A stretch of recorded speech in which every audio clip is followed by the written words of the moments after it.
Deus, amados irmãos, irmãos inscritos do canal, irmãos que assistem ainda não é inscrito, agora é a oportunidade de você se inscrever no nosso canal. Esse canal é para falar a verdade, para levar a verdade das injustiças que pessoas passaram, pessoas que foram injustiçadas, né, pela regra da igreja, pelos líderes, pelo povo. Então aqui nós estamos para esclarecer os fatos. Sou o irmão Isaías, por misericórdia de Deus, ancião na comunidade cristã no Brasil, uma igreja oriunda de dentro da congregação. Você está aqui no nosso canal. Deus abençoe por estar participando. Eu quero que você fique até o final, porque hoje vai ser comprometedor. Nós vamos esclarecer uma história não contada do nosso querido irmão Adilson e também da tua esposa. A irmã é advogada, atua na área da advocacia, é advogada, tem o seu escritório, já é profissional há muitos anos, né? Ambos agora são casados legalmente no papel, certo? Na lei do país. E eles, a vida toda, foram da congregação cristã no Brasil, exceto a nossa querida irmã Luciana, que vai explanar para nós o acontecimento da sua vida. Temos uma advogada que sofreu aí um abuso, né, na parte da lei, e foi detida, presa, ficou mais de 4 anos, né, presa, e ela vai contar a sua história nos mínimos detalhes. Quem é essa figuraça, nosso querido e amigo e irmão, amado irmão Adilson?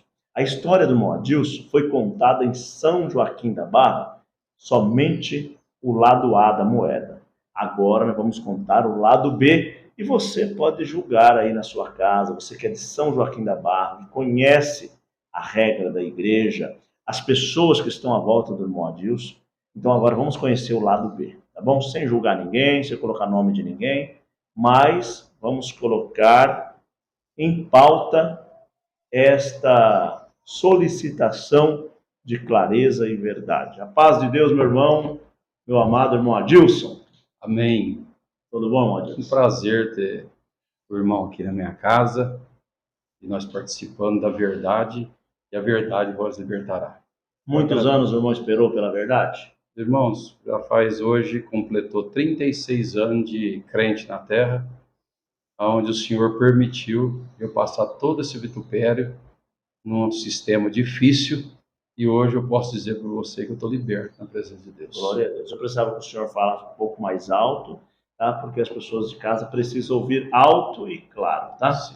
Então o senhor é crente há 36 anos na congregação cristã no Brasil? Eu comecei com 14 anos de idade, passei pela igreja chamada Metodista Renovada. E aos 21 anos de idade, eu fui para a congregação cristã no Brasil. Ali, na congregação cristã no Brasil, fazia parte da evangelização, viajava em muitos estados, muitas cidades, mas com o decorrer dos anos, eu comecei a perceber na minha vida, lendo as Escrituras Sagradas, que só existe um caminho, chamado Jesus Cristo, o Filho de Deus. E nesse intermédio, em uma revelação que foi dada à minha pessoa, conheci a comunidade cristã no Brasil. Eu percebi que é um trabalho seríssimo, e foi a primeira vez na minha vida de crente que eu tive a oportunidade de conversar, como estou conversando hoje, com o irmão Isaías Gonçalves, ancião presidente, dando a disponibilidade de expressão e também olhar o outro lado da moeda e entender, compreender e saber, olhando nos olhos, o que é a verdade, o que é a mentira, o que é uma invenção. E hoje eu estou tendo o privilégio de conversar com o ancião, ser ouvido e ser explicado e orientado. Porque sem orientação, como vamos cobrar alguma coisa de alguém sem orientação? Hoje nós temos orientação, então é fácil seguir, é fácil trabalhar. Intermédio disso, que teve um culto de apresentação no dia de ontem aqui em casa, todas as pessoas saíram maravilhadas com a explanação, a desenvoltura do trabalho e a seriedade. Então é isso que eu começo a Poliquete, dizendo para você que o seu trabalho é um trabalho sério, honesto e puro.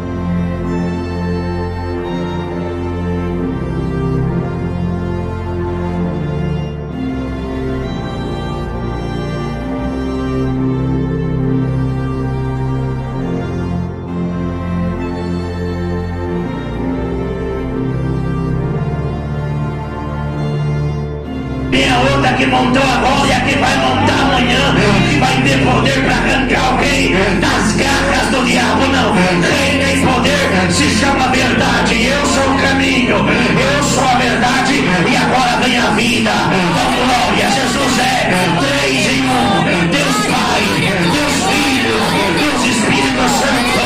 Alta ordem, início, fim, começo e termina em Apocalipse. Então, glória pela palavra. Ele é o início de tudo, ele formou tudo. Aonde estava tu, Jó? E, principalmente, você é um homem que vai na fonte, você não pega rebarbas nos lugares. Então, eu estou muito orgulhoso de estar aqui participando com vocês. Glória a Deus, agradeço a sua palavra. E aqui nós estamos com o intuito de quebrar todas as falácias, porque as falácias são uma mentira criada por outra e nós vamos derrubar a mentira. Intermédio da seriedade, da hombridade, do caráter, o irmão expondo o seu rosto aqui, explanando a sua verdade, nós vamos até o final, vamos ouvir ele, e aí na sua casa você julga a seriedade desse homem de Deus. Agora, nossa querida irmã, doutora, advogada, e também podemos, em aspas, chamar de ex-presidiário, é feio falar isso, mas ela tem uma justa causa para dizer sobre isso, porque não ficou só uma ex-presidiário, mas sim uma direção de Deus dentro de onde ela estava, como José também ficou. José, sem dever nada, foi para trás das grades. E a irmã também aconteceu semelhante, e ela vai ter hoje a oportunidade de expor profissionalmente, espiritualmente, dignamente a sua matéria também, para que todos que conhecem ela como advogada, saber que simplesmente foi forjada e ela hoje tem o direito de falar. Geralmente não podemos falar, né? Mas graças a Deus estamos num país democrata e podemos expressar as palavras dentro da ordem e dentro da lei, né? Minha querida irmã e amiga, irmã Luciana, paz de Deus, irmã. Amém, irmã Thaís. Tudo bom com a irmã? Tudo bem. Agora sim, tudo bem. A irmã está contente em poder revelar a verdade, somente a verdade, para todas as pessoas que te olharam com olhos contrários? Estou. Então vamos começar o trajeto aí da Vamos sua lá. vida. Fala bem virado para o microfone, né? E com palavras altas aí para nós entender alto e claro a doutora falando. Eu vou começar quando eu abri o meu primeiro escritório. Era no ano de 2003 e eu fui convidada a trabalhar com o chefe superintendente da Santa Casa de Misericórdia de São Joaquim da Barra. Não vou citar nome, mas todo mundo sabe quem é. Fui trabalhar com ele, trabalhei alguns meses ali, adquiri muito conhecimento, experiência. Aí uma tia chegou em mim e falou: agora está na hora de você alçar voos próprios, eu vou te ceder um lugar para você ter o seu escritório. Aí eu fui para a Avenida Orestes Quércia, comecei o escritório ali, num lugar simples, humilde, porque a minha área sempre foi na área previdenciária trabalhista. Nunca fiz criminal, nunca trabalhei com divórcio, com área civil. Peguei algumas coisas relativas à pensão alimentícia, mas só isso. O forte mesmo, a minha especialização era na área trabalhista e previdenciária. Ali eu comecei, logo eu já estava com 2 secretários e um estagiário, e também tive o convite para abrir um escritório na cidade de Puã e um escritório na cidade de Franca. Trabalhava também bastante para Ribeirão, viajava bastante em Ribeirão. E as causas foram surgindo, porque a partir do momento que você aposenta alguém, aí passa de boca em boca e você começa a ficar conhecida na região. Aí, num curto espaço de tempo, eu estava com um departamento dentro do escritório aqui em São Joaquim, onde eu tinha 7 armários com 8.000 clientes. Ali começou uma grande perseguição da justiça na minha vida, Todas as vezes que eu saía do meu escritório para ter atendimento em Ipuã, ou Franca, ou Ribeirão, ou fazer audiência fora, quando eu chegava, minha secretária falava: o presidente da UAB esteve aqui, pediu para entrar na sala de arquivo, pediu para folhear suas pastas suspensas, perguntou por que tem tanto processo nesse escritório, o que acontece, qual que é a razão disso. Naquela época, a gente não utilizava o WhatsApp, a gente utilizava MSN. Então, sempre quando eu chegava de manhã para trabalhar, 6 horas da manhã, começava muito cedo, e eu abria o MSN, na hora que você abre o MSN, já sobe todas as pessoas que tem nos seus contatos. E ele era o primeiro. Então, ele sabia a hora que eu começava a trabalhar e ele sabia a hora que eu encerrava o meu expediente. Aí eu trabalhei aqui, trabalhei em Bebedouro, trabalhei em Viradouro, bastante. Fui convidada a ter escritório lá, mas não abri, porque como eu nunca quis fazer sociedade com nenhum advogado, então eu tinha que dar conta só desses poucos escritórios que eu tinha aberto. E aí eu comecei a trabalhar em Ipuã. Ipuã foi uma coisa diferente, porque começaram a me procurar que os processos lá não estavam dando certo. Então, a minha orientação era o seguinte: você procura o seu advogado, fala que você não quer continuar com ele, pergunta se ele vai sair do seu processo, se ele vai renunciar, negocia os honorários dele com ele, e aí, depois de tudo feito isso, você vem que eu assumo o seu processo. Eu me lembro que, na época, eu cobrava R$300 para assumir cada processo. E aí começou uma chuva de cliente, e era uma portinha muito pequena, porque era uma salinha simples, que eu aluguei ali em Ipuã. É uma cidade pequena, as pessoas chamam lá Cidade dos Índios, porque é uma cidade que todo mundo conhece a vida de todo mundo. E começou a ficar 50, 60, 70, 80 pessoas na porta do escritório. E isso começou esperando para ser atendido. Aí eu comecei a fazer por ficha, comecei a fazer por número. Então, chegou no número 80, não atendo mais, porque já são 11 horas da noite, eu tenho que voltar para minha cidade. Segura. Tinha mais gente na fila do seu escritório do que no hospital. Do que no hospital. É verdadeiro isso, diante de Deus.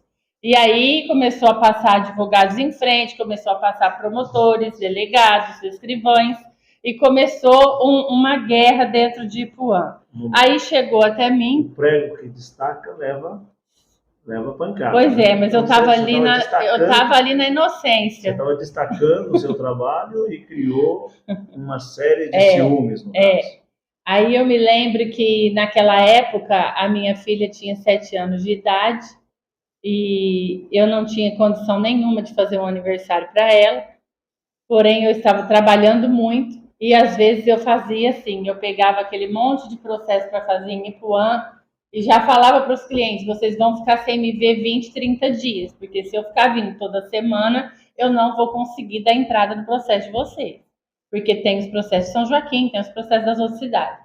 Tá, e aí era isso, eu ia embora às 11h, meia-noite, chegava em casa meus pais preocupados, e aquela história. E aí começou a perseguição e começou a se falar num abaixo-assinado para me tirar da cidade de Ipuã, porque a minha cidade era São Joaquim da Barra. Como eu nunca gostei de confusão, eu saí da cidade de Ipuã, fechei o escritório lá e voltei em São Joaquim. Mas não adiantou, porque o povo de Ipuã veio para São Joaquim. E aí começou aquela perseguição, e eu recebi 2 telefonemas para estar às 19h30 dentro do gabinete do promotor de justiça, dentro do Fórum de São Joaquim da Barra. No primeiro momento eu não respondi aquele chamado e não dei satisfação. Ele levou como desacato, mandou me avisar que a segunda vez que acontecesse eu ia ser presa. Aí eu conversei com uma colega profissional minha e falei com ela: está acontecendo isso e isso, eu estou sendo chamada para depois do expediente no fórum, eu não acho isso certo. Ela falou: realmente não é certo, mas se você chamar, você justifica que não vai. Você justifica. Então aí eu justifiquei que não ia. Aí tá, passou 2 dias, eu estava residindo no Pedro Chediak e bateu no portão, era um escrivão de polícia. Nesse escrivão de polícia ele falou assim: você tem 24 horas para estar lá na DIG prestando esclarecimento, porque sumiu 2 processos dentro do fórum, não está achando e está sobre a carga no seu nome, e você precisa descer com a gente agora para lá. Aí eu falei para ele, falei, olha, eu não vou entrar no camburão, mas eu vou ligar para o meu advogado para a gente estar indo lá agora. Aí eu entrei para ligar, na hora que eu saí lá no portão, tinha 14 camburões de polícia em frente à minha casa. Não era uma prisão comum, parecia prisão de traficante do PCC, porque estavam todos os delegados da cidade, estavam promotores de justiça, juízes, secretários de juízes e todas aquelas pessoas que me conhecem do fórum. Desci com eles não me colocaram no camburão, me colocaram no carro, desci com eles para a DIG. Cheguei na DIG e encontrei com o meu cunhado lá. Ele falou para mim, o que está acontecendo? Meu cunhado é um homem distinto e muito conhecido aqui na cidade de São Joaquim da Barra. Ele segue a religião espírita e ele tem amizade com toda a parte da sociedade, né? Então ele falou, o que está acontecendo? Eu falei, olha, eles estão me prendendo por isso, por isso, por isso. E como você tem amizade com o presidente da OAB, procura ele, porque se ele não estiver aqui para me apresentar, não tem como eles me prender.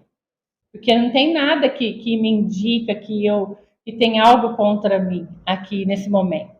E aí ele falou, olha, Luciana, eu já liguei e ninguém encontra ele.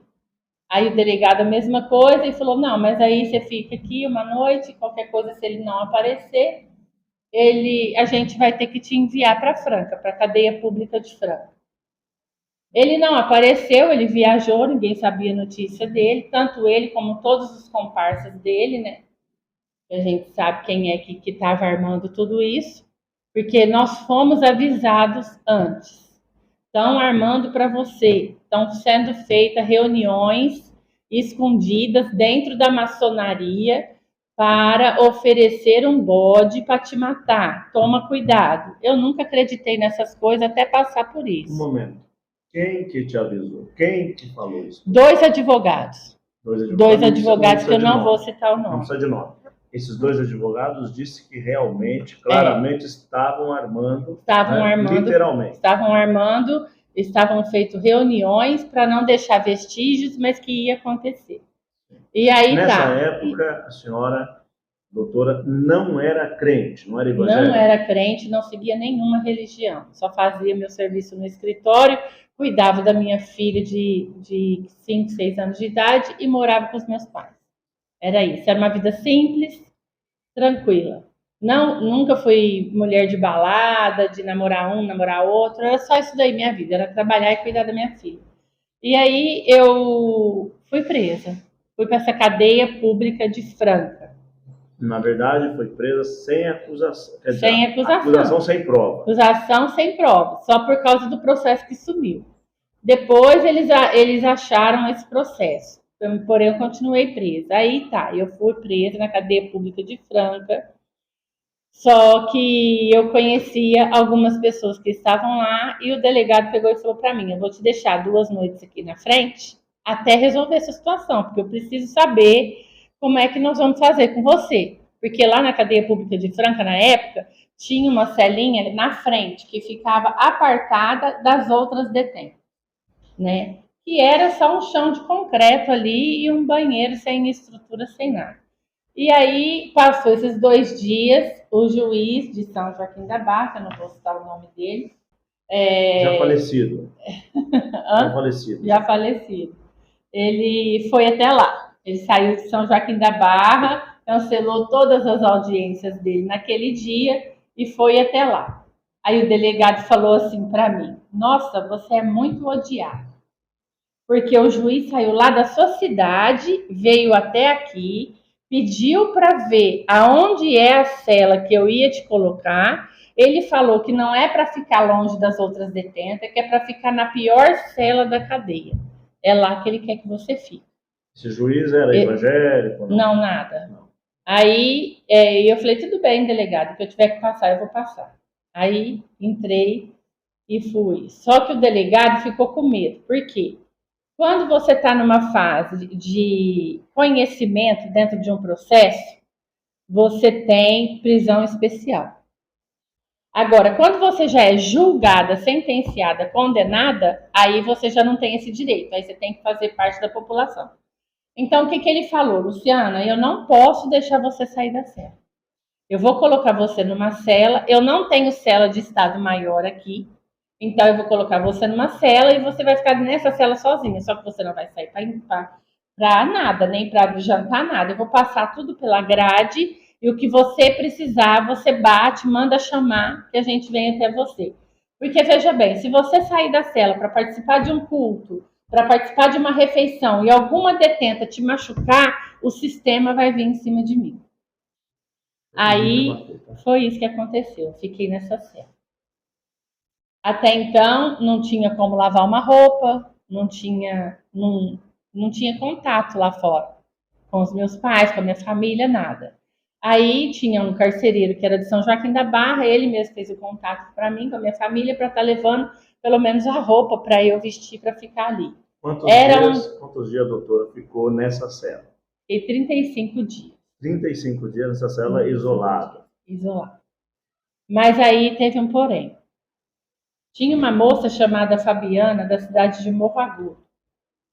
E ela foi até o delegado e falou, olha, aquela moça está lá sozinha, ela não tem nada, ela não tem como comer, ela não tem como lavar as coisas dela, ela não fez nenhum crime bárbaro. Crime bárbaro para eles, para quem não sabe, é quem mata criança, quem mata idoso, igual no caso da Suzane von Richthofen, no caso da Elise Sunaga, né, que esquarteja. Então, como não tinha feito nenhum desses crimes, ela pegou, fez um abaixo-assinado dentro da cadeia e foi até o delegado. E ela pegou e falou pro delegado, delegado, estamos só nós dois aqui e eu quero saber se eu posso entrar lá dentro da cela para lavar as roupas dela, para arrumar um colchão para ela e eu quero deixar uma Bíblia lá dentro para ela. Aí o delegado fez essa sessão e ela entrou. Ela entrou, lavou a cela, fez tudo que ela tinha pedido, o carcereiro ficou ali na frente olhando e deixou essa Bíblia. Aí ela pegou e falou pro carcereiro, e tem mais, 5 horas todos os dias eu venho aqui orar com ela, viu?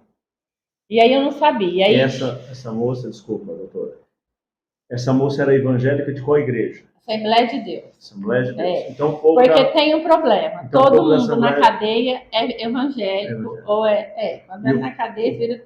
O povo da Assembleia de Deus também faz boa ação. Faz boa ação. O povo da Assembleia de Deus é um povo amoroso, é um povo acolhedor, e eu não tenho nada para falar contra eles. A senhora, doutora, era católica, no caso. E essa minha mãe era católica. Minha mãe me batizou. Minha mãe me batizou com 3 meses de idade na igreja católica. Fiz crisma, fiz tudo que tem que fazer dentro da igreja católica. Mas só não seguiu. Só não segui. Tá, minha mãe também não seguia, meu pai também não seguia. Eles eram católicos não praticantes. Sim, é um católico, eu creio em Deus, creio em Jesus, mas não vou na igreja. Isso. Agora, a senhora, quando recebeu essa boa ação dessa detenta presa da Assembleia de Deus, qual foi a sua reação de receber essa boa ação? Eu fiquei contente, porque eu estava sozinha, e eu falei, pelo menos alguém se lembrou de mim. Porém, eles deram abertura para os meus pais mandar as coisas para mim. E aí a minha mãe começou a mandar crucifixo, começou a mandar terço, começou a mandar as coisas. A minha outra irmã começou a mandar livro espírita, começou a mandar Evangelho segundo o Espiritismo. Ambos, todos querendo te aproximar de uma religião. Todos eles. E eu sempre fui uma pessoa que gostei de ler. O primeiro livro que eu li na cadeia foi o livro de Paulo e Silas, que é um livro espírita, porém ele é puxado para o Evangelho. É uma história romântica sobre a história de Paulo, onde fala que ele teve uma namorada e tal. Era um livro de 570 páginas, e num dia eu li ele. E aí eu li tudo que me mandava, até o dia que passou um irmão da Congregação Cristã no Brasil. Eu não podia participar dos cultos, mas ele falou, gente, eu preciso quebrar o protocolo, vai começar o culto às 14h, eu vou parar por 1 segundo na frente dessa cela. Um momento, esse irmão é quem? Não conheço. Não conheço. Nunca vi na minha vida, já congreguei em Franca, não sei se é o anjo, não sei quem é. Sim. Ele falou para mim, irmã, eu passo para te dizer, em 35 dias você sai daqui crente, nunca mais vai se desviar dos caminhos de Deus e vai batizar na Congregação Cristã do Brasil. Maravilha. Pode passar o tempo que for, você vai batizar lá. E eu vou colocar um Paulo na sua vida. Tá bom, passou. Não entendi nada. E ali continuei. Aí deu os 35 dias, eu não sabia, né, o que estava acontecendo do lado de fora. Mas o Adilson, ele era meu cliente desde o ano de 2008, porque ele tinha um problema muito grave na coluna e ele me procurou para tentar uma tutela antecipada, que é um afastamento, aonde você fica afastado das suas atividades laborativas, recebendo sem estar aposentado. Naquela época tinha uma juíza aqui em São Joaquim da Barra, uma juíza que eu digo que se ela não era crente, ela tinha postura de crente. E tinha Deus, tanto na minha vida como na vida dela, porque Deus, eu acredito que ele opera mesmo antes de você se converter. Todos os papéis que chegavam na mesa dela, ela assinava sim. E esse papel, a Adilson chegou no escritório bem desanimado, ele falou que estava muito doente, que precisava desse dinheiro para manter a casa dele, e a gente entrou com esse pedido e ele falou, já fui em alguns advogados, foi negado, então a minha última chance é aqui. E aí a gente fez e deu certo, e ele começou a receber, aí depois eu não vi ele mais, né? Foi só essa parte aí do trabalho que eu fiz para ele. E aí passou o tempo, aconteceu isso que eu acabei de contar, que eu fui presa e eu não estava sabendo de nada, porque eu estava dentro da cadeia, mas do lado de fora ele tinha ido até a casa dos meus pais. Ele quem? O Adilson. O Adilson. Ele encontrou meu endereço e foi até a casa dos meus pais. Um momento. O Adilson, nessa época, era crente da Congregação Cristã no Brasil? Sim, nessa época eu era crente da Congregação Cristã no Brasil e fui na casa dela como ela está relatando. Para evangelizar, no caso, profetizar, o que você foi fazer? Na verdade, eu cheguei quando eu encontrei ela na rua Rio Grande do Norte, 45. Eu olhei uma velhinha saindo e a irmã dela e falei, Deus me enviou aqui, que a sua filha vai sair, porque se é justo pelo justo, o Senhor não tem um culpado por inocente, nem inocente por culpado. Ela vai sair, só vai ver ela entrar por esse portão, só vai abraçar ela. Foi isso o relato. O senhor, no caso, era só cliente dela, da doutora, e foi mandado por Deus para falar que ela sairia da prisão, é isso? Exatamente. Mas assim, a irmã já tinha sido julgada ou estava aguardando o julgamento? Estava aguardando o julgamento. E antes do julgamento sair, Deus já deu de você pregar que ela sairia. Exatamente. E ela falou, eu vou esperar, pôs as duas mãozinhas no portão e falou, eu vou esperar, eu acredito. Quantos dias? Foi a faixa de 15 dias. Você pregou 15 dias. Falou, 15 dias ela sai de lá. Ela sai e vai abraçar a senhora. O senhor estava ciente que ela não tinha sido julgada e o juiz não ia liberar, o delegado não ia liberar ela sair, sendo que o juiz não deu a determinação, certo? Sim, tinha dado o veredito. Exatamente, sabia. Então, o senhor sabia que o senhor estava mexendo no coração de uma velhinha que é mãe dela. Exato. Mas mesmo assim o senhor fez. O coração disparou, a boca secou, a barriga esfriou. Quando eu olhei por mim, já tinha saído da palavra, não tinha mais volta. Vamos voltar para ela. A doutora agora está emocionada, né?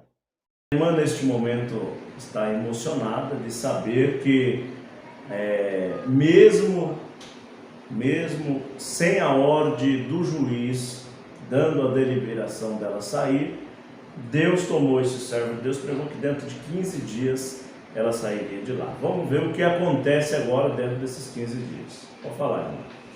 Aí essa Fabiana, ela começou a fazer a oração na grade.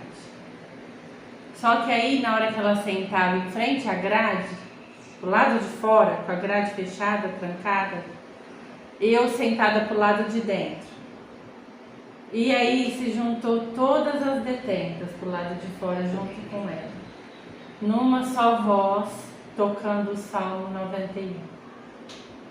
Elas oravam do jeito delas e elas recitavam o Salmo 91.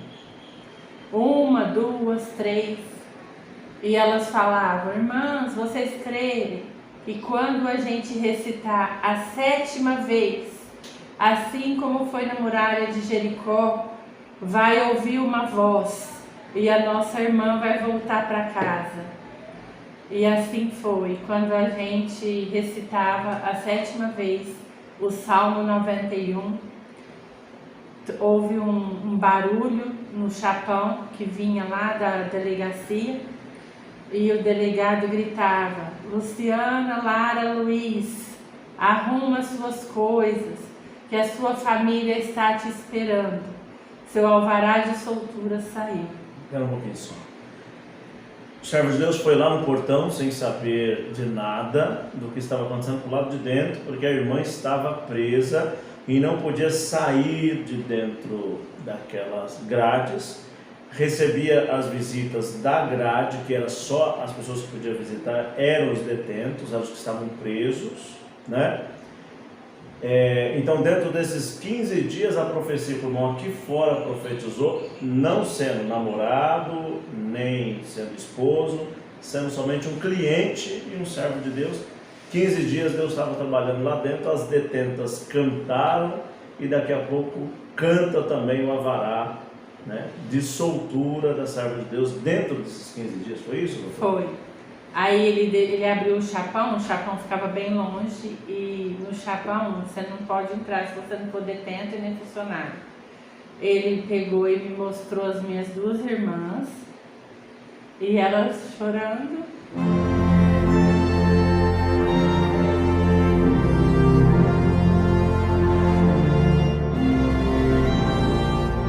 E elas falavam: deixa tudo aí, não traz nada desse lugar, vamos embora.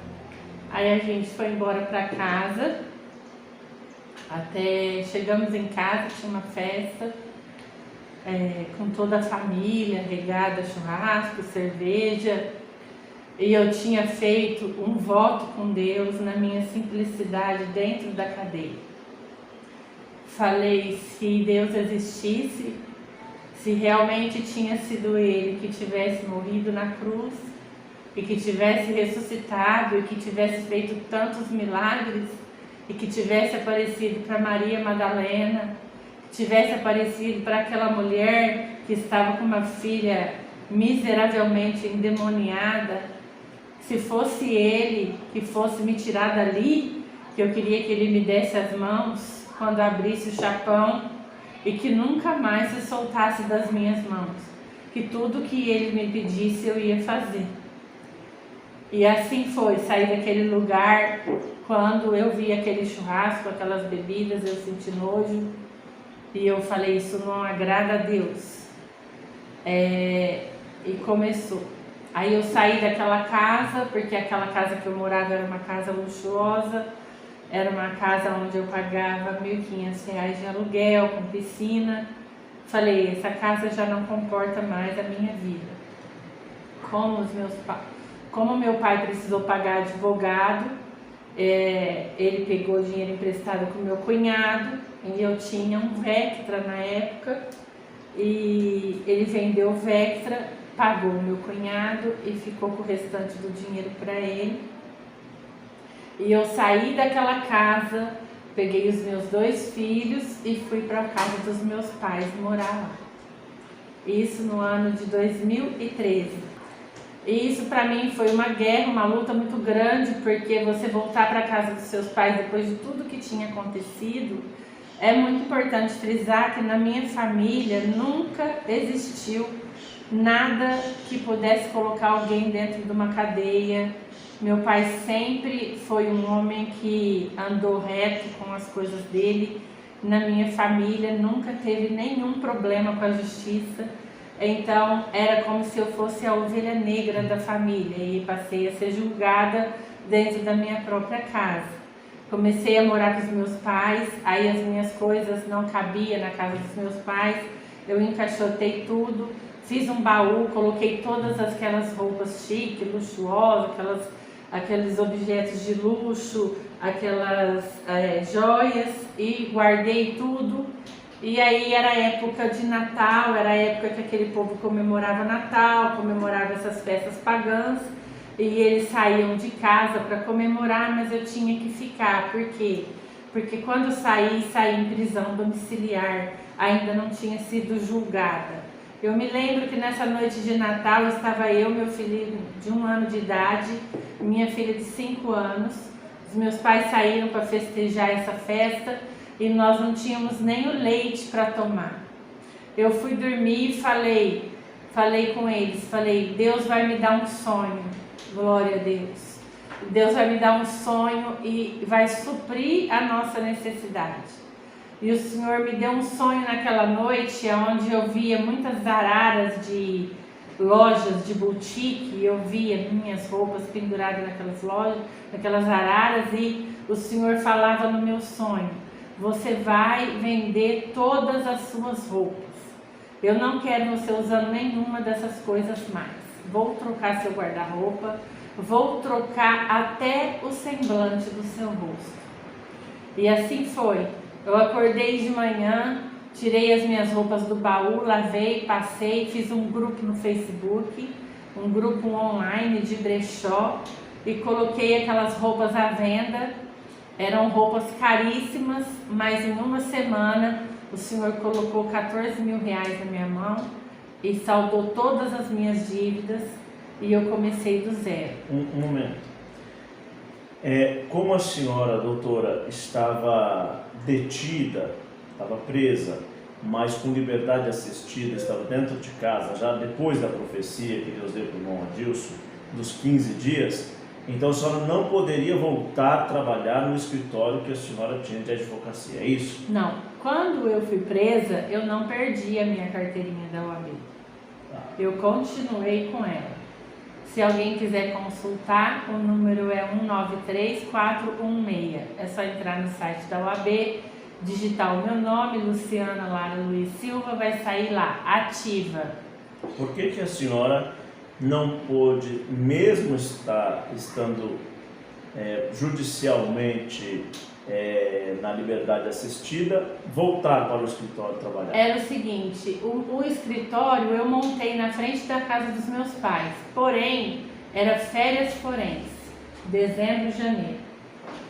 Eu tinha acabado de sair da cadeia, dificilmente eu ia conseguir a credibilidade montar qualquer processo, né? Ou poder ir até o fórum para poder receber qualquer coisa, porque até para ir ao médico eu tinha que ter autorização do juiz, e era uma liberdade assistida, não era qualquer carro que podia me levar. Então o Senhor me deu o sonho, porque o Senhor cria caminho onde não tem. Ele me deu o sonho só para aquele ato, porque depois eu quis fazer uma loja. Ele brecou tudo. Falou, não, agora não é roupa mais, agora é a OAB. Foi uma válvula de escape para a senhora quitar as suas dívidas, saldar as suas dívidas. Foi. E aí Deus usou da minha filha, que na época ela tinha 10 aninhos, eu acho, e eu dava as contas na mãozinha dela, escrevia, ela ia na lotérica, a moça da lotérica não conhecia, ela pagava as contas, voltava para casa com as contas pagas, com troco, e depois eu dava dinheiro, ela ia no mercado, comprava, e ela viu a minha luta de perto.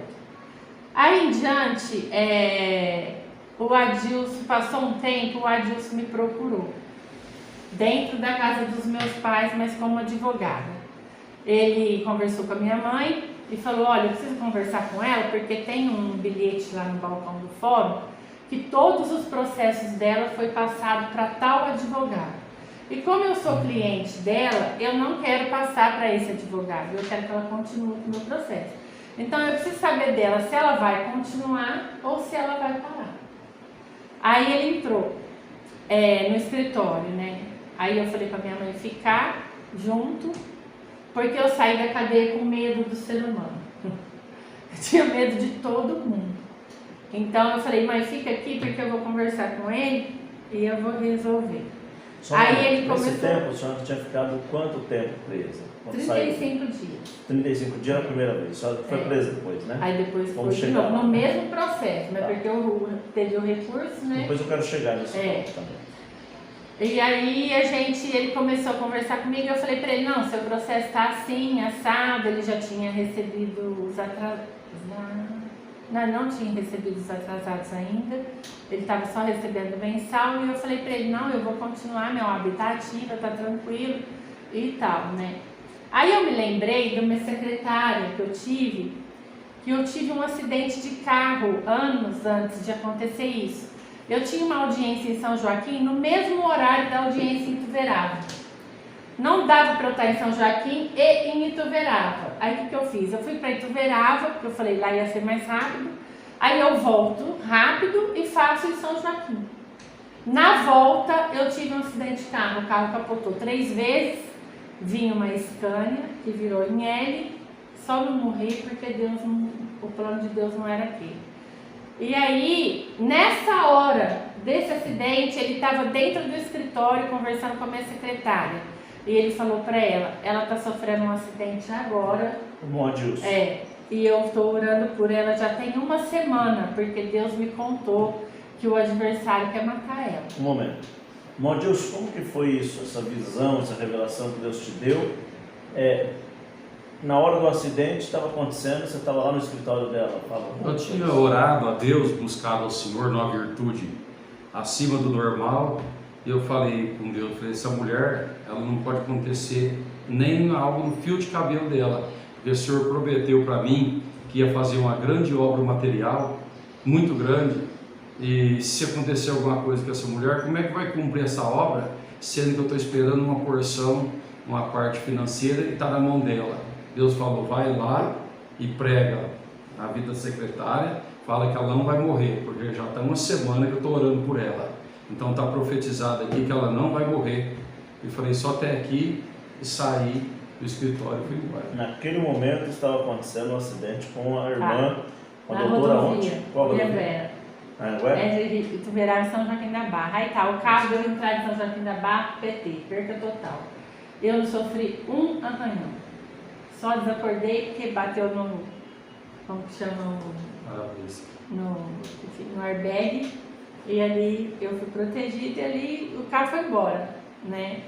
E aí a gente deu continuidade. Eu falei para ele que, voltando ao que a gente estava falando, que ele estava lá na casa da minha mãe, perguntando se ele ia dar continuidade no processo. Eu falei, vou dar continuidade do processo. Só que aí eu lembrei da Mariane, que a Mariane falou, doutora, aquele homem lá, ele não é um homem comum, porque ele falou que a doutora não ia morrer.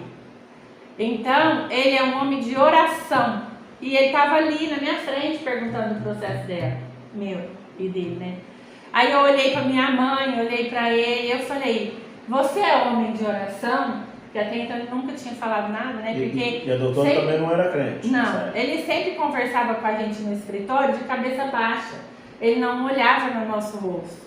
E aí eu falei para ele, falei, olha, eu queria saber se você é um homem de oração, porque eu acabei de sair da cadeia e eu não quero voltar para aquele lugar. E comecei a falar. Quando eu comecei a perguntar para ele começou a manifestar em linguagem estranha. E eu assustei. E ele falou, um dia Deus vai preparar e eu vou voltar aqui com o pessoal da minha igreja para orar pela sua casa. Aí ele foi embora. Aí eu falei, mas como assim orar? Né? Eu não entendi essas coisas. E eu conheci a irmã dele, porque os nossos filhos estudaram junto a vida inteira. Aquela que estava aqui ontem. E aí então, um dia, ela me ligou e perguntou se eu aceitava oração. Nessa época, que eu estava em prisão domiciliar, foi um negócio que veiculou, quando a minha prisão veiculou na cidade inteira, na região, na mídia, na televisão, na PTV, na Globo, na Record, e foi falado um monte de coisa ao meu respeito. Foi falado que eu tinha sido presa porque sumiu o processo, foi falado que eu tinha sido presa por apropriação indébita, porque eu pegava e entrava com os processos de aposentadoria, quando saía isso atrasado eu retinha o dinheiro e não acertava com o cliente, mesmo a gente tendo todos os recibos dentro dos processos, foi falado tudo isso. Doutora, a senhora tem todos os documentos provando? Todos os documentos, todos os documentos. A senhora sabe, doutora, que aqui um juiz vai ver, um promotor vai ver, um advogado vai ver, a população vai ver. A senhora tem todos os boletins, documentos, a senhora entregou o dinheiro para as pessoas que a senhora aposentou? Tem todos os documentos, todos, recibos assinados, testemunhas. Inclusive, teve uma época que eles sumiram com a minha carteirinha da OAB. Pediram para mim entregar a carteirinha da OAB e aí o Adilson achou uma oportunidade da gente estar indo até São Paulo. Que ele falou assim, Luciana, eu estou entrando numa causa que eu preciso conhecer ela. Então, eu quero saber sobre todos esses processos, mas eu não quero saber só da sua boca. Eu quero ver todos os papéis, eu quero entrar nos tribunais, quero entrar na OAB e quero saber o que é verdade e o que é mentira. Só que até chegar nisso... Nessa época, o Adilson estava trabalhando a favor espiritual e material da irmã, mas vocês não tinham envolvimento nenhum. Sempre dentro da casa dos meus pais. Quem conhece meu pai em São Joaquim da Barra e região, meu pai é um homem mais rígido que a palavra rígido. Nessa época vocês não estavam nem namorando? Nem namorando, não, nada. Não estava, nada. No caso, enviado de Deus lá. A gente falava, a gente lutava junto. O que ele fazia? Ele queria mostrar para mim, porque como todas as igrejas me visitavam, eu me apeguei muito com a Assembleia de Deus Missão. E ele levava a congregação. Eu achava lindo o dom de Deus, porém eu não conseguia enxergar o amor na congregação. Então, é um processo longo, né? Não dá para contar tudo agora.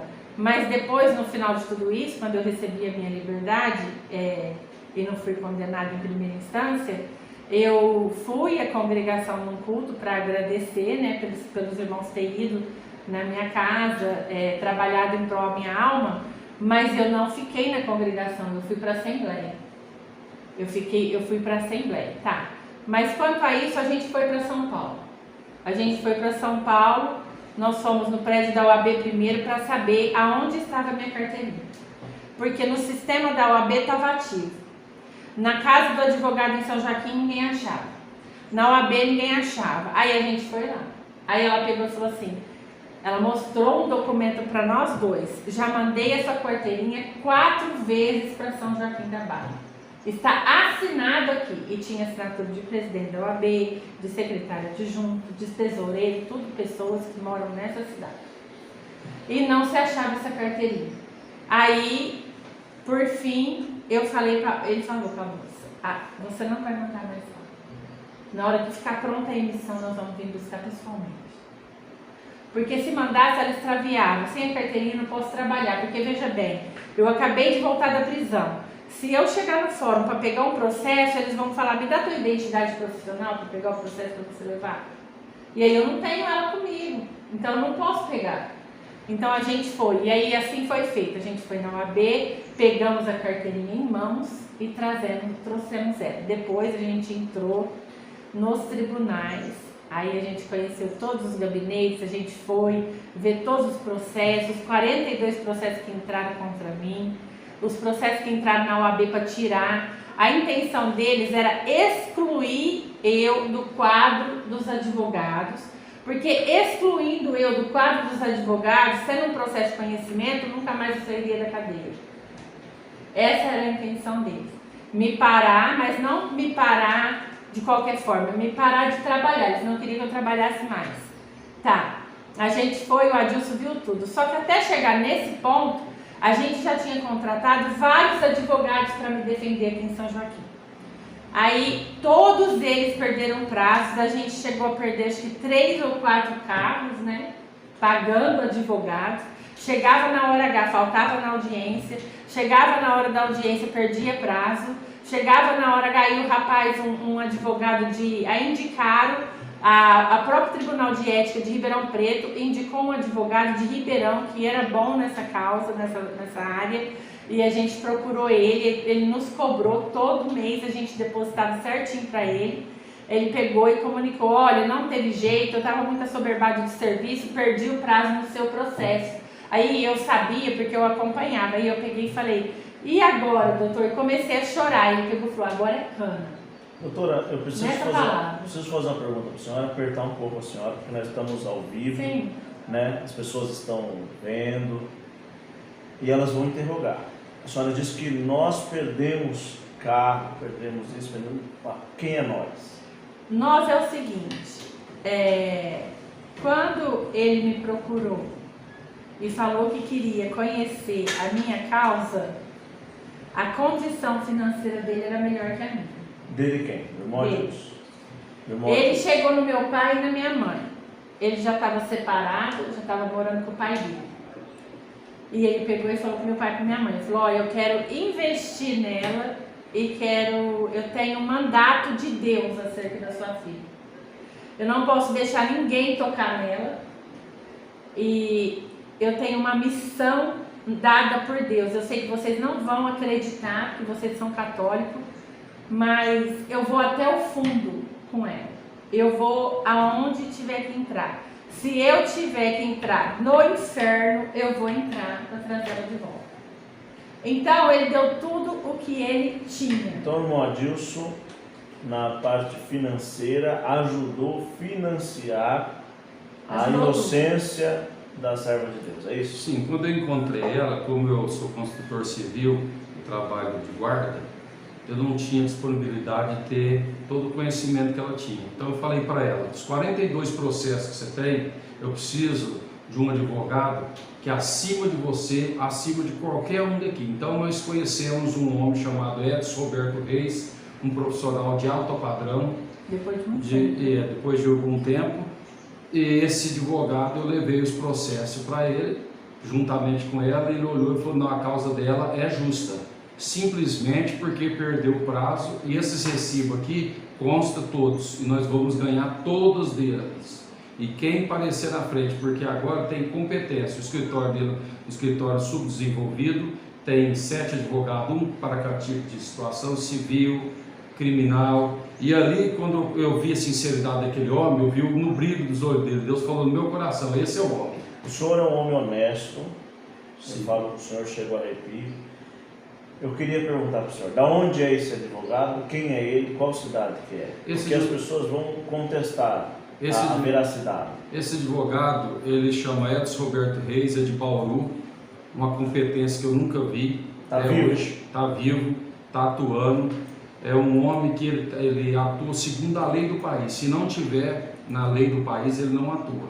E ele falou assim, a causa é justa e eu faço as coisas tudo certo. Então nós começamos, eu falei para ela, falei, ó, eu vou até o fim, porque você falou a verdade para mim. Parabéns para os advogados que fazem o certo na lei. É isso, vai ser falado ao vivo, o caráter de cada pessoa, e esse advogado que pegou essa causa, 48 causas, para lutar pela causa justa, está sendo parabenizado agora nesse momento. Irmã, vamos prosseguir.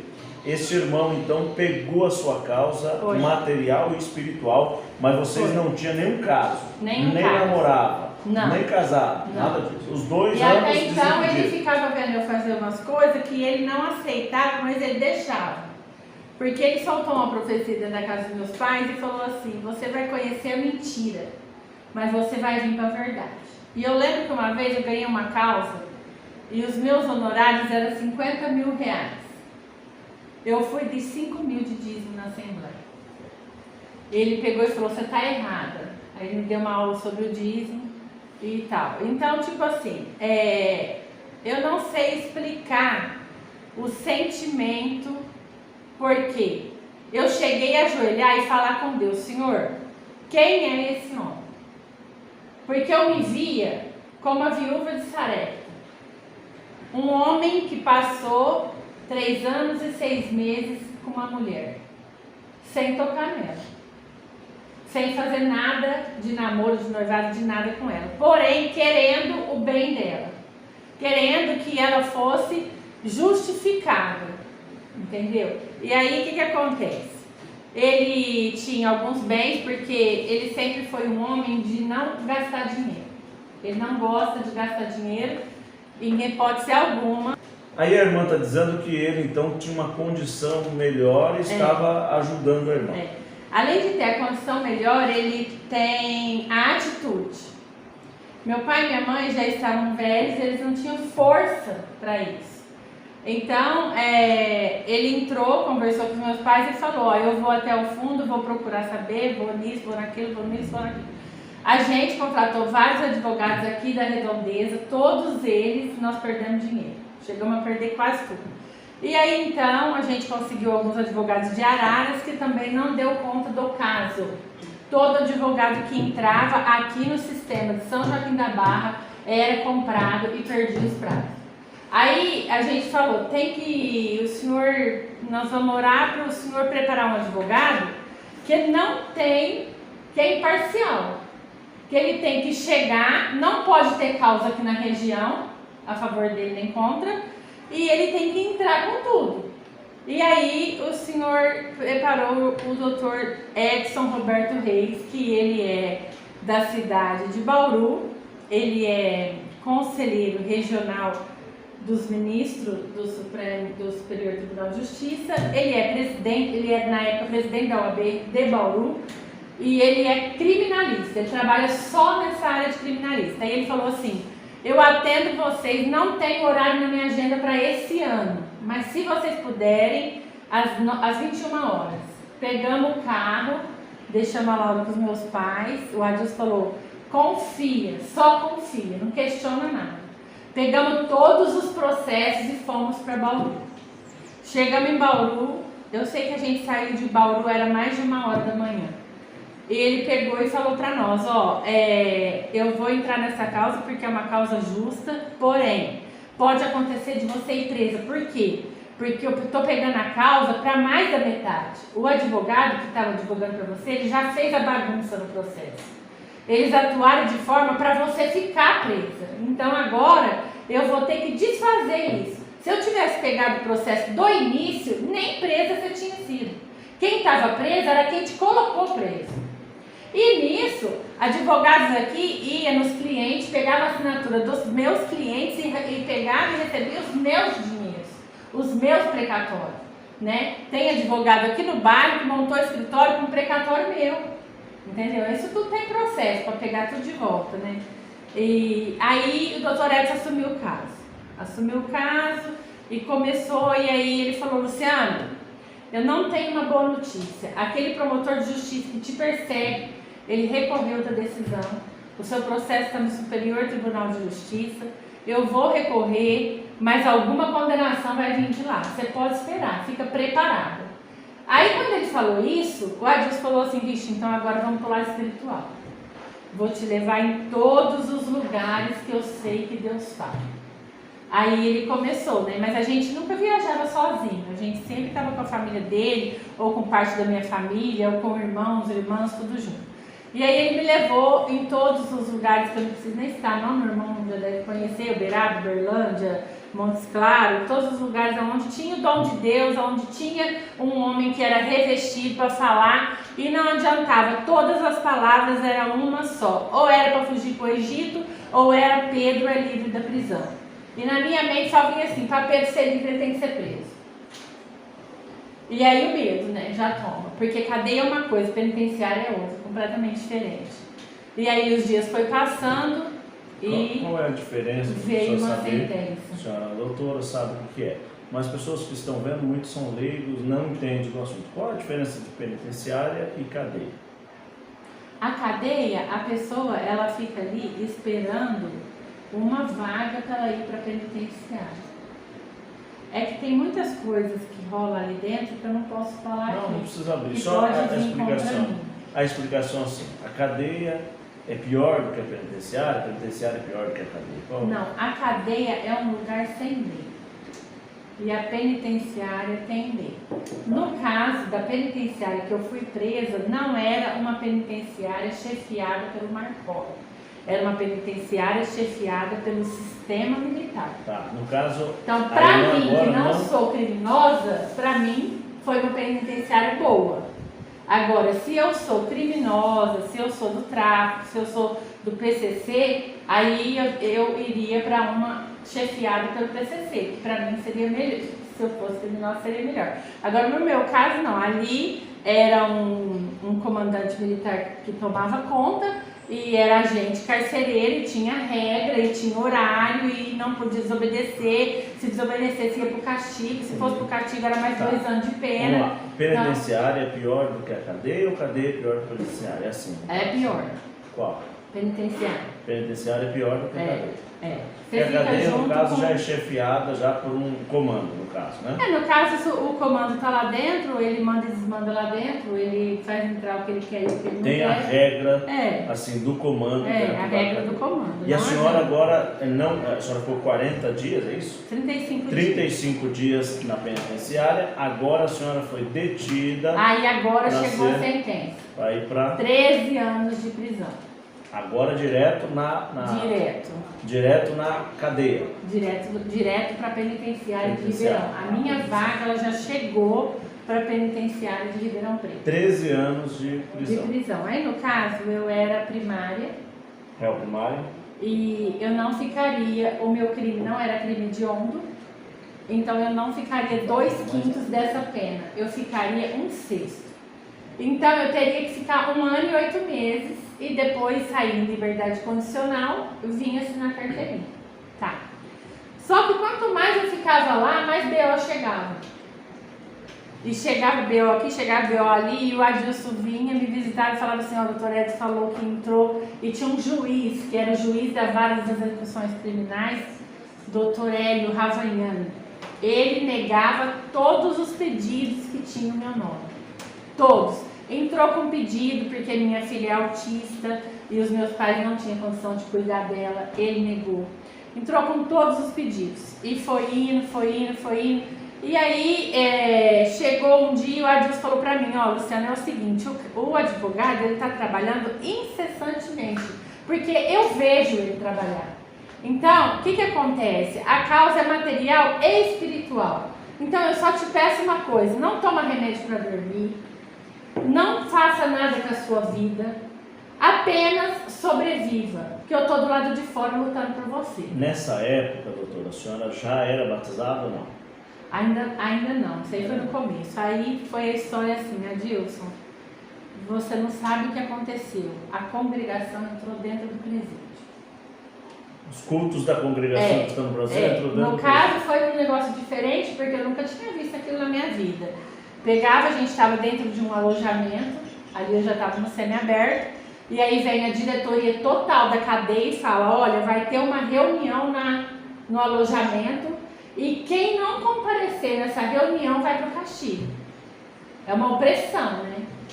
E aí, não foi falado para que era. Aí, na hora, eu falei, o Senhor falou no meu coração, leva o seu kit de salvação, que é a Bíblia, o inário e o véu. Levei, fui a única, né? Cheguei lá, aquele monte, tinha 120 detentas no alojamento. Aí entrou 2 anciões, 2 cooperadores com as 2 esposas, as irmãs da piedade, 3 músicos e mais umas irmãs. Entrou e a gente foi colocado assim, tudo junto e misturado, não foi feito fileira nem nada. Aí uma irmã que estava mancando, ela foi andando assim com a cabecinha bem branca, e ela pegou e apontou para mim. Aí na hora que ela apontou para mim, a diretora veio junto, porque de certo pensou, ela vai fazer alguma coisa com a mulher, né? Porque lá para eles é sem de todo mundo. Ela falou assim, eu tive uma revelação com você. Você vai descer as águas. Você sente de pedir o batismo? Aí eu peguei e falei para ela assim, olha, eu sempre senti de pedir o batismo, porém, ela que a gente estava buscando a palavra para poder casar. Com o irmão Adilson. Com o irmão Adilson, né? Porque a gente tinha vivido muita experiência e muito milagre. E a gente tinha já toda a certeza que a gente ia ficar junto, mas a gente queria uma palavra que viesse do púlpito. Eu não ia estar junto, ia ser só ele. E aí eu queria esperar ele chegar para me contar. Então nessa época o irmão Adilson já pediu a irmã em casamento, no caso. Não, a gente conversava sobre casamento já. Já começava a conversar. Já conversava. Só que nossa vida nunca foi igual de todos, né, que a gente vê na igreja, porque as pessoas vão buscar a palavra para casar e tudo. Então eu sabia que eu não podia, porque eu estava presa. Mas ele ia. Só que também eu não sabia que ele ia naquele final de semana. Né? Aí eu conversei com aquela irmã, chorei muito, ela chorou muito também. E aí terminou aquilo ali, os cultos começaram, toda sexta-feira às 2 horas da tarde. E ele foi no domingo me visitar. Aí ele pegou e falou pra mim, olha, eu busquei a palavra. E segundo a resposta que você me der agora, é a resposta de Deus para o nosso casamento. Aí ele falou para mim que ele foi no culto e que ele sentou lá na frente e que quem estava atendendo o culto era o irmão Valmir de Mirabela. E que, de repente, na exortação da palavra, ele pegava a papeleta da oração e rasgava e apontava para ele e falava: você não me deve mais nada, pode ir que eu sou contigo. Segura um pouquinho. O que o irmão sentiu nisso, que você não deve mais nada? Devia no quê? Então, nesse decorrer, irmão, de tempo, eu estava sozinho esperando Deus preparar sua esposa para mim. O irmão já sentia que ela ia ser sua esposa? Irmão, na verdade, já tinha revelado para mim, que quando eu fui na casa dela, eu disse uma palavra para ela: eu vi uma visão com você, atrás dessa parede aqui tem uma caixa de remédio, e você ia tomar hoje para suicidar, e Deus manda pregar para você: joga essa caixa de remédio fora, e para você saber que é Deus, nós vamos morar numa casa, ela vai ter blindex, vai ser num lugar chamado Murumbi, e você vai ser a minha esposa nesse tempo. E quando eu fui no Valmir de Mirabela, que estava em Sertãozinho, eu sozinho entrei no meio da reunião da mocidade. Como eu não sou muito jovem, ele olhou para mim frente a frente da tribuna, olhou para mim e falou: você não me deve mais nada. Esse não deve mais nada é porque, como estava apoiando ela espiritual e material, houve murmúrios, mas não foi murmúrios comprovados, porque a minha consciência estava limpa diante de Deus. Então, a parte de dever é alguém que começou a querer sujar o seu testemunho. Exatamente. Sendo um homem íntegro. Exatamente. Maravilha. Entendi. Completamente entendemos. O servo de Deus então começou a se aproximar da irmã. É claro que alguns já começou com um diz-que-me diz-que, né, e acabou murmurando. O servo de Deus, irmão Valmir de Mirabela, ó, um beijo para o senhor, que é meu amigo, graças a Deus, ancião, né, de Mirabela.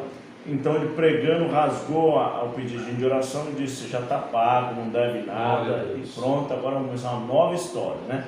A irmã recebeu então um pedido de casamento. Aí, como não, aí ele me contou isso, que rasgou a papeleta de oração e que não me deve mais nada e tal. Aí eu já comecei a chorar, porque eu acompanhei a luta dele esse tempo todo. E aí ele pegou e falou assim para mim, a pergunta era essa: você deixaria tudo para ficar comigo? Mas saiu tão rápido da minha boca que eu não pensei, não sei, assim. Eu falei: eu já deixei. Aí ele falou assim: então a gente vai marcar o nosso casamento. A irmã, no caso, estava na cadeia. Isso, né? Aí... E ele aqui fora. Então isso foi num dia de visita que ele falou isso para a irmã. Ele foi me contar. Tá, aí eu peguei... Essas visitas que ele te visitava, vocês oravam, faziam culto? Orava, era uma coisa tão linda que eu não tenho nenhum mal para falar da cadeia. Não tenho mesmo. A irmã contou que dentro da cadeia tinha uma moça que tinha HIV. Conta um pedacinho para nós. Aquela moça, ela veio transferida da cadeia de Guariba. Ela chegou enfaixada os pés, as pernas. E naquele tempo, o Senhor, sempre quando a gente entra no movimento de oração, alguém fala assim: quando o diabo te procurar embaixo, Deus te coloca em cima. E na cadeia não foi diferente. Quando o diabo me procurava num setor, Deus me colocava em outro setor. E nessa época, o meu setor chamava regime de observação. Esse regime de observação eram 3 celas. Nessas 3 celas era um rodízio de detentas. E aí chegou essa detenta. Aí a gente chegou para mim e falou: ó, Luciana, você é responsável por esse setor aqui. O que era ser responsável? Não era fácil. Era lavar todas as celas, lavar privada, era servir comida, muitas vezes comida estragada, muitas vezes lavagem. Aí chegava a lavagem, eu falava para o senhor: Senhor, como que eu vou oferecer essa lavagem para essas mulheres comer? Eu não posso fazer isso. Aí eu ia na carcereira: Senhora, eu não vou oferecer isso daqui para aquelas mulheres comer, elas são seres humanos, elas podem ter errado. Luciano, se a comida voltar, você vai para o castigo. Eu falei: então tá bom, então eu vou pegar a sacola que Deus trouxe para mim no meio da semana e vou servir para elas de comida, porque essa lavagem eu não vou entregar. Aí a comida vinha e eu não ia para o castigo, porque tem hora que você tem que ser justa. O valente. Senhor mandava ser justo em todo momento ali dentro, mesmo que você tivesse que sofrer algum dano. Então fazia isso, e aí a gente foi, e ela falou, ó, vai cuidar dela. Então ela tem que fazer 3 hemodiálise por semana. Ela tá com o vírus da AIDS, as coisas delas têm que ser separadas. Usa as palavras do seu Deus para conversar com as detentas, porque elas não vão aceitar ela na sua cela. Tá, principalmente porque naquele momento tinha uma disciplina do PCC dentro da cela. Então a gente sabe mais ou menos, né, o jeito delas, e elas não aceitam esse tipo de coisa. Aí eu peguei, entrei e falei que precisava marcar uma reunião para conversar com a cela. Aí eu peguei e falei assim, gente, que dia que eu maltratei vocês, que dia que eu deixei de ajudar vocês, que dia que eu deixei de conseguir uma enfermaria para vocês, de conseguir um almoço digno. Aí elas falaram, nunca. Que dia que eu deixei de orar, que dia que eu deixei de pedir pro meu esposo orar para vocês, porque vocês ficam a semana inteira esperando uma revelação da parte de Deus, da boca dele. Nunca deixei, mas hoje eu preciso de vocês. Hoje eu preciso, porque entra uma moça agora nessa cela, ela tem o vírus da AIDS e nós não podemos fazer exceção dela. Eu falei, a única coisa é o seguinte, se vocês não quiserem comer no mesmo prato, beber no mesmo copo, não tem problema, mas não desfaça dela, porque Deus tem poder para trocar o sangue dela e tem poder para não deixar a benção para vocês, se vocês determinarem elas. E aí a disciplina pegou e falou, é o seguinte, cada uma separa o seu prato e a gente vai conviver como seres humanos. Falei, tá bom. Aí o Senhor falou no meu coração, o seu prato você não vai separar, você vai fazer o que eu te mandar. Aí tá, aí eu conversei com ela, eu dava banho nela de manhã, trocava ela de roupa, fazia os curativos que tinha que fazer, porque além disso ela estava com câncer nos ossos, ela não conseguia andar. Aí eu preparei, eu consegui que uma de cima, uma de baixo subisse para cima, porque lá é tudo aquelas camas de alvenaria de cimento, subisse para cima, né, que é pleonasmo, subisse para cima. Aí, e coloquei ela embaixo, porque aí eu tava embaixo, bem pertinho, qualquer coisa ela me chamava meio da noite para levar no banheiro. E assim foi indo, quando ela entrou, ela falou para mim, nossa, irmã, você é tão crente, eu sou homossexual, e aí, como é que é e tal, e agora com vírus da AIDS. Eu falei, olha, não olha para nada, você olha só para Jesus. Porque Jesus está olhando para você. Você nunca ficou sabendo daquela história da Maria Madalena, que falando, filtrando na mente dela, com a Bíblia e tal. E aí a gente foi indo. E aí toda semana trocava, arrumava, fazia aquele mistério. E aí chegou um domingo que o Adilson entrou para fazer visita. A visita era assim. A maioria das detentas não recebe visita. Isso é muito importante falar. A maioria delas não recebe uma carta. A maioria delas quer ficar presa na cadeia, não quer receber a liberdade.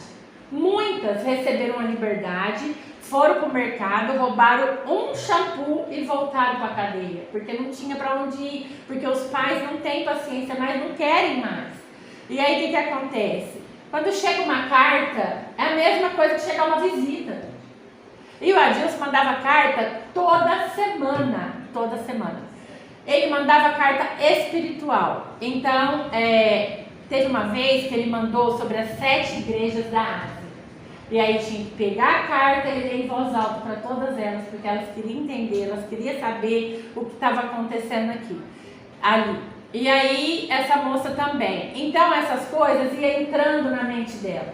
E aí, ele chegou no domingo e todo mundo em pé, já com os véuzinhos, esperando, que esse tinha um momento. Aí, lá fora no pátio, era um pátio bem pequenininho, bem menor do que essa varanda aqui, aonde a gente estendia um pano e a gente ficava sentado ali. Ele trazia comida que a minha mãe ou a irmã Renata preparava para mim.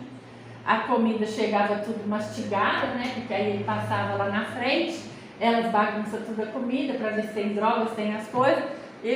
Além disso, ele trazia um monte de outras coisas gostosas que não tem na cadeia e eu dividia com todas elas. E aí, na hora que a gente terminava de almoçar ali, a gente fazia uma oração nós dois juntos. E aí eu falei, agora vamos lá, vamos pro corredor orar por elas, né? E aí eu ficava sentada mais para trás e ele orava por cada uma delas. Nesse dia ele orou por transexual, ele orou pela disciplina do PCC, que ela tinha muito respeito por ele. Realmente eles têm muito respeito por nós crentes.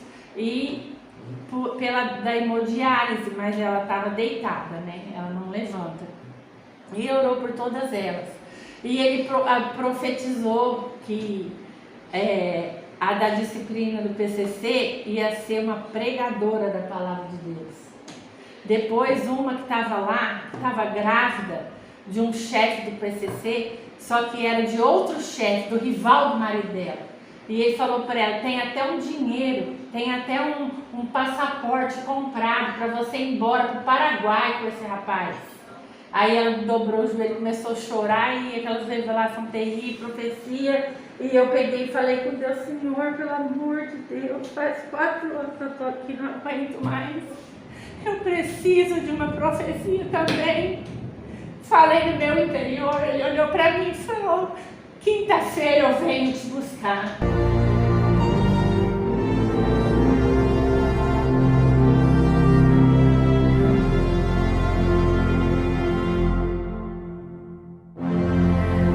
Fazia 4 anos que ela não estava presa, aí clamou a Deus naquele momento e Deus deu dele pregar e falou, quinta-feira você sai. Vem, aí tinha uma moça lá, muito humilde, simples, uma moça de um semblante muito triste. Ela tinha vindo lá de Tremembé, ela tinha tido contato já com a Darcy Vera, com a Suzane von Richthofen, com esse povo tudo.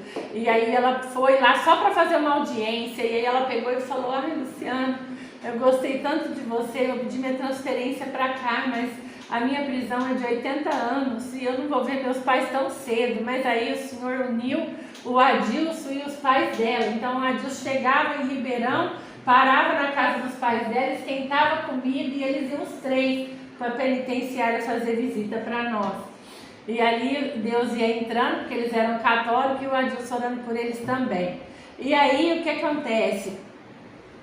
Ele foi embora. Quando ele ia saindo assim no guichezinho para ir embora, sempre que ele ia embora ele me deixava chorando, né? E aí eu olhei para ele e falei, meu Deus, até quando eu vou ficar nessa situação? Aí ele olhou para mim e falou assim, Luciana, olha quanto fio de cabelo tem na sua cabeça. Aí eu passei a mão assim, ele falou assim, cada um deles você cuida muito bem, porque vai ser um milagre que Deus vai fazer na tua vida. Ele foi embora. Na segunda-feira, eu saí para trabalhar e ele falou para mim, cada dia você vai comer uma coisa diferente essa semana. Até manjar você vai comer pudim. Aí na segunda-feira eu fui trabalhar, me chamaram para trabalhar na diretora do presídio, eu fui, dali a pouquinho eu estava junto com as carcereiras. Ela sempre arrumava um jeito de me dar um pedacinho de alguma coisa diferente para comer. Naquele dia era o manjar que ele tinha profetizado. Na terça-feira foi o pudim que ele tinha profetizado. Aí eu falei, Senhor, José profetizava tudo que vinha para comida da cadeia. Profetizava que os detentos iam comer aquelas comidas tudo gostosas da cadeia. Aí no terceiro dia, a comida chegou tudo estragada. Estava muito quente. Aí, como eu era responsável ali, a diretora do presídio, muito enérgica, ela falou, você vai sair daí agora, vai pegar os baldes tudo lá do pátio, vai pegar essas lavagens, jogar dentro do balde, e eu não sei, você vai ficar tudo sem janta. Aí eu peguei, né, e comecei a chorar, peguei as luvas, fui jogando aquelas lavagens dentro, já era na quarta-feira. Falei, o senhor profetizou que eu vou embora amanhã. Será que é por isso que eu tô sentindo esse cheiro horrível aqui? Aí eu peguei, joguei tudo, depois eu lavei tudo lá para não ficar o cheiro. Na quinta-feira fui trabalhar, era dia de supermercado. Carreguei aquelas caixas até 2 horas da tarde. Quando foi 2 horas da tarde, elas entraram dentro da cela. Elas entraram em muitas. Aí era a dona Emanuele, eu lembro dela até hoje, nunca vou esquecer dela, e a dona Leandra, e elas falaram assim, fala você, Leandra, aí a Emanuele falava, não, fala você, é você que tem que falar. Aí eu falei, fala logo. Aí elas falaram, a gente não queria, mas o seu alvará está na casa desde segunda-feira, você vai embora, Luciana. Aí eu agarrei nas grades, dei um grito de glória tão grande na minha vida.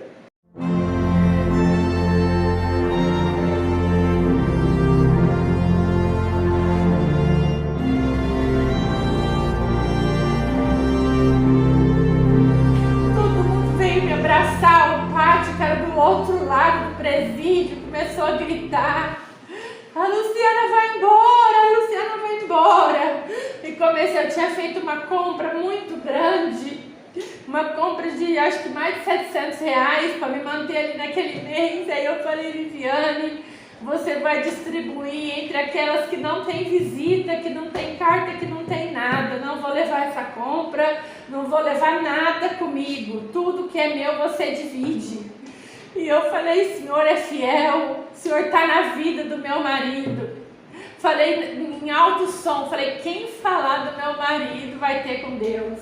Eu já pegando essa oportunidade, esse gancho, nós estamos aqui emocionados com essa mensagem.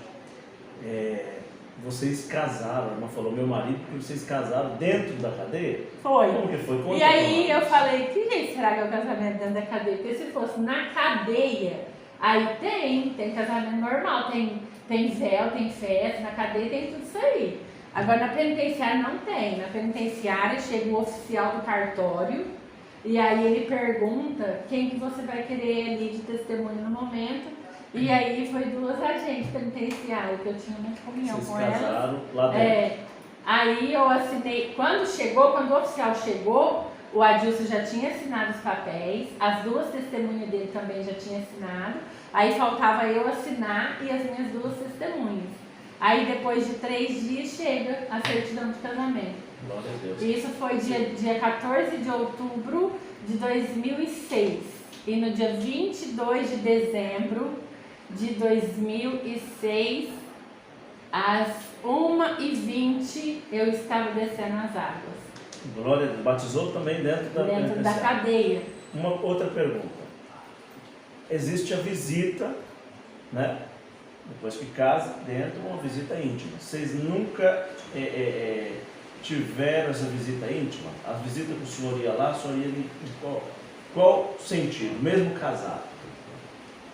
Quando liberou a visita íntima para nós, a visita íntima é um lugar separado, um pano, que as pessoas vão lá para manter relações sexuais. Porém, quando eu entrava lá, eu dizia para ela: eu vim aqui com missão, e a minha missão é orar. Você está preparada? Ela falou: estou preparada. Então eu falei para ela: vou orar baixo com virtude, e quando acabar a oração, nós ouvimos o barulho, nós paramos a oração e nós vamos embora. E assim eu fiz simultaneamente todas as visitas que nós orávamos. Quanto tempo foi isso? Foi mais ou menos 3 anos. Uns 3 anos, mais ou menos. Eu quero que os irmãos prestem bem atenção, que essa família, esse casal está dizendo que casou dentro da penitenciária. Até antes de casar, eles não tocaram um no outro, somente em comunhão, na missão da obra de Deus. Quando casou, tinha liberdade na lei e também na graça de se relacionar como marido e mulher, mas ainda ficaram 3 anos, nos dias de visita íntima, não tinha contato físico com relação sexual, somente em oração no local da visita íntima. Dá para você entender isso? Dá para você que está forjado na mente um grande barulho contra esse homem de Deus, contra essa doutora e mulher de Deus, que o semblante desse homem é de um homem santo? Então vai ficar para você julgar. Você que já julgou vendo a primeira moeda, agora está sendo o outro lado da moeda para você julgar também. Irmãos, eu quero agradecer os irmãos que participaram. A irmã contou toda a sua trajetória e depois batizou dentro do presídio, da penitenciária, saíram para fora. Eu consegui vivenciar o amor da congregação lá dentro. Porque eu vinha descobrir que quando eu recebi a minha liberdade, a esposa do cooperador que fazia o trabalho era a irmã da diretora do presídio. E eu recebi a minha liberdade às 2 da tarde. Quando foi às 7 da noite, estavam todos os ministérios de Ribeirão dentro da minha casa. Glória a Deus. Ribeirão Preto. Ribeirão Preto, irmão Laércio, ancião, e os irmãos lá que fazem trabalho na África, a irmã da Piedade, que hoje dorme no Senhor, veio para cá, jantaram, congregaram conosco na Central, porque aqui na cidade de São Joaquim da Barra, eu fui muito desprezada, passei maus pedaços dentro da congregação. Não aceitaram o meu batismo por ter sido na cadeia, não aceitaram o meu casamento com o meu esposo, não aceitaram a minha vida e me chamaram de leprosa, levantavam do banco quando eu sentava, nunca fizeram uma visita. E olha aqui, dentro da minha casa eu era a única crente, mas o Senhor chamou o meu pai, o Senhor chamou os meus 2 filhos, mas eu nunca recebi um telefonema falando assim para mim, quando minha mãe faleceu e quando meu pai dormiu no Senhor. Há 4 meses atrás, a maior perca que eu tive na minha vida, até hoje, não recebi uma ligação de um ancião daqui falando: ô irmã Luciana, que Deus conforte o seu coração. Você aceita uma visita nossa na sua casa para nós orar por você? E aí, quando o Senhor revelou para o meu esposo que nós iríamos para a comunidade cristã no Brasil junto com o irmão Rafael, eu fui de alma, porque o Senhor falou para mim assim: aonde o seu esposo vai, você vai. Porque se ele cair, eu caio junto com ele e você junto. É um cordão de 3 dobras. Se ele cair, você cai e eu caio com você. Se ele levantar, você levanta e eu levanto com você. E eu fui. E quando eu entrei naquela igreja em Francisco Morato, eu senti não o amor da terra. Porque o amor da terra é mentiroso. O amor da terra. Eu senti o amor celestial. Eu senti aquele amor que foi recebido na cabeça do apóstolo Paulo. Aquele amor que fez ele chorar até o último dia da vida dele na terra. Então, eu não abro mão desse amor. Eu não abro mão. Porque eu leio a Bíblia e eu sei o que é certo e o que é errado. Então, o que acontece? A gente foi para lá e um dia eu fui fazer uma visita na casa de uma irmã da igreja, da congregação aqui em São Joaquim. Ela é uma irmã que eu amo muito, demais. Tanto ela, como a mãe dela, como os irmãos dela. E todos eles têm cargo na igreja e eles não vêm na minha casa, porque hoje eu sou da comunidade. Antes eles vinham, porque eu era da congregação. Eu não tenho problema com isso, eles não querem vir, não tem problema, continuo amando do mesmo jeito. Mas ela falou para mim: por que você não faz uma visita para o ancião para justificar a sua saída da igreja? Eu falei: porque eu tenho uma certeza viva dentro de mim que para ele foi um alívio nós termos saído de lá. Entendeu? Eu tenho trabalhado essa amargura no meu coração. Eu tenho trabalhado, porque eu poderia ter falado para o meu esposo: vamos lá e vamos falar para o irmão. Irmão, nós precisamos granjear os nossos talentos, porque o Senhor vai requerer de nós no dia do juízo final. E como que eu vou falar? O meu esposo não granjeou os talentos porque o irmão impediu ele de granjear. Não, mas eu não impedi. Não, então por que o irmão não pôs as 2 pessoas frente a frente e resolveu a situação como num tribunal? Não pôs. Então, algumas coisas são aceitas e outras não. Então, eu não fui. Aí, por uns dias, eu fiquei provada, porque eu queria ter me justificado. Mas eu também recebi uma ligação e falaram assim para mim: você não é bem-vinda na central. Você é uma leprosa. Aqui nós não te aceitamos. Então, eu falei: então é isso, Senhor. Eu fui para uma igreja aonde o meu esposo e o irmão Rafael foram acolhidos. Porque, irmão Isaías, eu te digo com conhecimento de causa, eles estavam morrendo. Eles estavam minguando e ninguém queria saber deles. Ninguém. Aí, a gente foi lá na sua igreja e quando começou aquela reunião, aqueles irmãos todos se abraçando, aqueles irmãos falando a paz de Deus, abraçando, dando o ósculo santo, falando, rindo, brincando. Eu vi o semblante do irmão Rafael abrindo, eu vi o meu esposo sorrindo, e eu falei, bendito seja o ventre da onde saiu esse homem, com esse dom de amor. É isso que a obra precisa. A obra precisa do amor. Porque está escrito, a fé, eu não lembro o versículo inteiro, mas é o amor. O amor é o elo perfeito. E nessa igreja nós encontramos o amor. Glória a Deus. Eu fico grato com as palavras da irmã, da doutora. Também o nosso querido irmão pode dar as suas últimas palavras de despedir e nós finalizaremos. Irmão, eu estou muito contente. Já estamos para o término e faz um tempo já que eu ando na obra de Deus. Como eu falei no começo, eu nunca tinha conversado assim com o ancião abertamente. E pelos anos de fé, de virtude, de poder, de conhecimento bíblico, Gênesis, Apocalipse, onde Deus dá a graça de conhecer alguma coisa, eu nunca tive o privilégio de conversar com o ancião e ele me responder abertamente, como eu conversei com o nosso irmão Isaías Gonçalves. Irmão, é uma coisa que não tem como explicar, só você conversando diretamente com a pessoa dele, para você entender a mentalidade dele, a mentalidade aberta, em alto padrão de tecnologia moderna, em alto padrão bíblico, em respeito, em caráter, dignidade, brilho e vergonha na cara.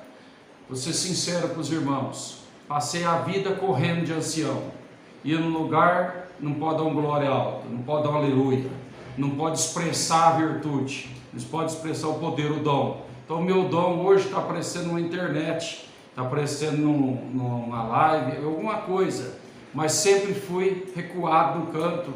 Por quê? Para não prejudicar ninguém na obra, porque o meu vínculo era entrar no céu e levar as pessoas, mas hoje eu estou sentindo a liberdade de fazer a vontade de Deus, sabendo que atrás, na frente e de baixo tem uma estrutura chamada amor, e hoje ele conseguiu passar esse amor para mim, e o Senhor deu um dom de discernir a pessoa pelo olhar. É um dom que Deus me deu, e o olhar desse homem é verdadeiro, que ele fala para você, não de você na terra, e ele não fala mal de igreja e nem de povo nenhum, ele fala só a verdade, a vivência que ele viveu, e eu estou grato a Deus por Deus ter cruzado esse homem de Deus no meu caminho. Termino dizendo uma coisa: só acredito que a pessoa fala dele. Se outra pessoa falar dele, eu só acredito saindo da boca dele. Se alguém falar de você, eu só acredito você falando de você para mim. Por quê? Porque vocês podem ver que eu estou com a roupa preta, não estou com a roupa amarela nem azul, porque eu não sou correio, nem aceito que o correio venha em mim, só se for pela palavra. Então eu agradeço as pessoas, os nossos amigos que ouviram essa live. Hoje faço parte da comunidade cristã no Brasil, as minhas algemas foi tirada e hoje eu posso divulgar que Jesus Cristo salva, cura e dá direito à vida eterna. Agradeço a todos os irmãos. A comunidade cristã no Brasil está de portas abertas para você, para toda a sua família, indiferente do que aconteceu na tua vida. Nós queremos ver de hoje para frente pregando o Evangelho de Cristo, que é perdoador. Nosso Jesus Cristo perdoa, ama e salva, só Ele tem o poder de fazer isso. Nossa igreja não é salvífica, irmã Luciana, doutora, e irmão cooperadora Adilson. Nossa igreja não é salvífica, nós pregamos alguém que salva, que é Jesus Cristo. Nossa igreja não é a eleita de Cristo, nós fazemos parte da eleição de Cristo que está com os limpos de mãos e os puros de coração. Todos aqueles que servem a Deus com todo o coração na congregação que está no Brasil, na Assembleia, na Deus e Amor, todos que carregam o mesmo evangelho nato de Cristo dentro dos 4 evangelistas, Marcos, Lucas, João e Mateus. Nossa igreja não faz rebatismo, nós não pegamos uma pessoa da Assembleia, da Deus e Amor, da congregação e colocamos na água para rebatizar, dizendo que aqui tem a salvação. Nossa igreja não é a graça de Cristo, ela faz parte da graça. porque a graça é o favor imerecido que nasceu há 2023 anos atrás, lá na cruz, intermédio da morte de Jesus Cristo. É o favor que nos favoreceu para entrar no reino do céu. Nossa igreja não é a melhor de todas, também não é a pior. Nossa missão não é buscar aqueles que estão dentro da igreja. Nossa missão é buscar aqueles que a igreja, de uma certa feita, jogou para fora, ou até aqueles fracos que não conseguem cultuar. Nossa missão é ir lá e trazer para o hospital espiritual, dando a ele remédios, vitaminas, espiritualidade, cuidar na matéria e também no espírito. Agradeço a live dos irmãos, agradeço a presença, tudo que foi falado. Para finalizar, a serva de Deus foi inocentada, já foi julgada, está livre de todos esses processos, né? E serve a Deus com toda a liberdade, como que se nunca tivesse passado dentro da prisão. Agradeço a todos, Deus abençoe.